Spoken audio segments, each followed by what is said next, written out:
There you are. Good morning. Good morning. I hope you're safe and well, because that is the most important thing. So the weather this morning is a bit grey, a bit dull. Would you believe we've actually had sunshine and hail simultaneously this week? Spring.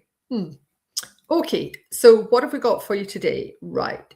First off, it's a UK thing. Now, you may have seen in the newsletter, don't think I've mentioned it on these videos, that there has been a lot of lobbying by the Chemical Industries Association about energy costs for the chemical industry. And also a lot of other trade bodies have presumably been lobbying the government as well. Well, this has actually paid off up to a point, Lord Copper. Sorry, that's a quote from Scoop by Evelyn Watt. Fantastic book. I do recommend it. Yes, it's absolutely hilarious. Right. Okay. So what they're saying is that I think 10,000 manufacturing companies will have their electricity bills reduced by 25%. Okay. And it starts in 2027. Well, excuse me, how are businesses that are already struggling supposed to survive to the point where they get that? And who's going to choose those? How is it going to be done? Why is it not an above the board cut in tax, for example? But I will put the link to the CIA's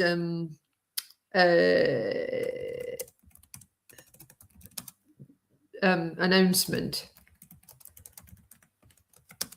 But it's very much a jam tomorrow thing, isn't it?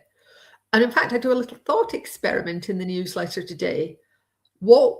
How would we tackle the high cost of energy if carbon dioxide was not presumed to be a pollutant / greenhouse gas? And if you do that, then everything kind of crystallizes. So if you would like to hear my little rant about that, then please do feel free to sign up to Chemicals Coffee Time weekly emails, and I will pop the link here.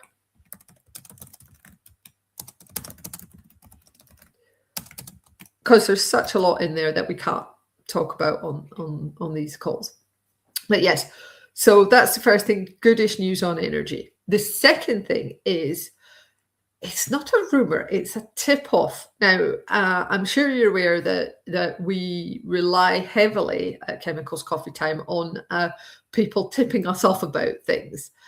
And one of the things that has come through is from Ali Potts at WSP, is she's keeping an eye on the progress at EuroParl of the simplification proposals and how they affect the CLP regulation. And the thing we're all really bothered about is label formatting.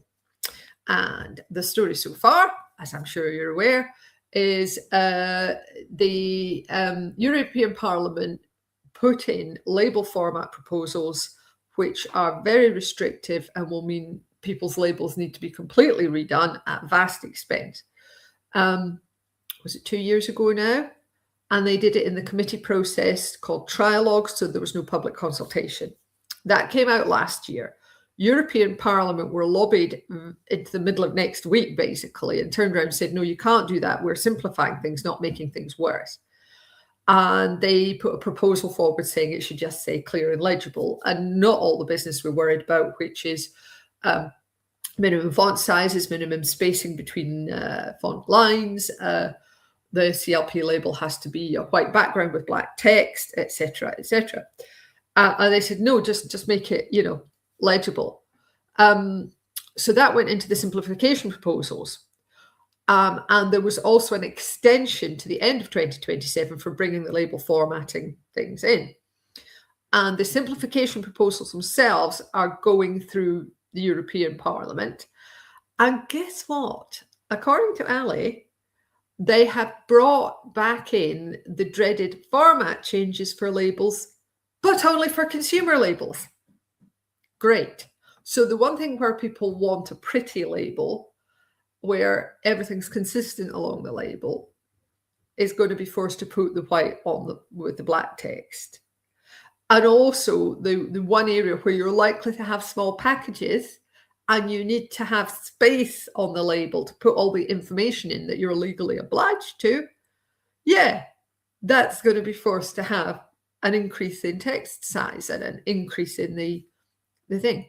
So basically, it looks like European Parliament are turning around to the Commission and saying, well, we disagree. We like these ideas, even though industry says they're rubbish and unworkable, and we're still going to put them in. So there. So the whole thing is a complete mess. Ali has provided a link to the procedural file, which is saying it's basically just, right, let me just pop this in here for you. Bear with. So you can keep track of things. Apparently, if you're a real nerd, you can find the documents and go and find out what's happening. I've had a go this morning. I can't even find them. That's how well hidden they are. But we do have another link in the newsletter if you want to go down that particular rabbit hole. The interesting thing is that because Ali's tracking it in real time, we're getting this information out. Whereas what some of the legislative tracking things do is they're tracking things once they've been published, and this is pre-publication. But this is such an important issue.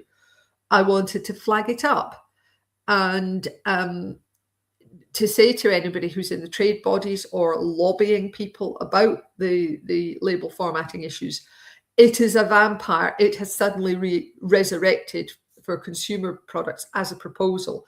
And please, please lobby Europarliament to try and get that removed, because it is unworkable, expensive, doesn't make things any safer, and just sends industry off on a wild goose chase, almost having to change what are otherwise perfectly decent labels.